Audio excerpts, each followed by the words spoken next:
తెలియజేయడం జరుగుతుంది. ప్రజలందరికీ కూడా మీ యొక్క ప్రాబ్లమ్స్కి మాకు చెప్పండి. 100% మా మున్సిపల్ సిబ్బంది కానీ మా తోటి కౌన్సిలర్స్ కానీ అందరూ కూడా మరి మీకు అందుబాటులో ఉంటాము. ఈ పచ్చదనం స్వచ్ఛదనం అనే కార్యక్రమంలో ఏవైతే మనం ప్లాంటేషన్ ప్రోగ్రామ్ కూడా పెట్టడం జరుగుతుంది.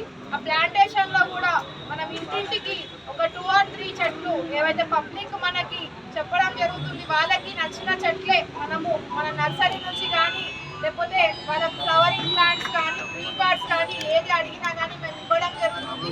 అందరూ కూడా మరి చెట్లు నాటుకొని నాటిన చెట్లని కూడా కాపాడుకునే బాధ్యత మన పైన ఉంటుంది. కాబట్టి ఆ చెట్లని కూడా కాపాడదామని చెప్పి తెలియజేస్తూ మా కౌన్సిలర్స్ అందరూ కూడా మరి మా vice chairperson Urgonda Vanitha, ward 32 ward councillor Anusha Prasanna గారు, అలాగే మా తోటి కౌన్సిలర్స్ అందరూ కూడా ఈ ప్రోగ్రామ్ని సక్సెస్ఫుల్ చేసినందుకు మా తరఫున, అలాగే మా ప్రభుత్వ సలహాదారులు గారు కూడా చెప్పగానే వచ్చి మరి ఎంత బిజీ ఉన్నా కానీ వచ్చి విచ్చేసి మరి ప్రోగ్రామ్ని సక్సెస్ చేసినందుకు ప్రభుత్వ సలహాదారులు షబీర్ అలీ సార్కి కూడా మా కౌన్సిలర్స్ అందరి తరఫున ప్రత్యేక ధన్యవాదాలు తెలియజేస్తూ మరి ఈ కార్యక్రమం సక్సెస్ఫుల్ చేసుకోవాలని చెప్పి ఈ సమక్షంగా తెలియజేస్తూ ముగిస్తున్నాను. జై కాంగ్రెస్.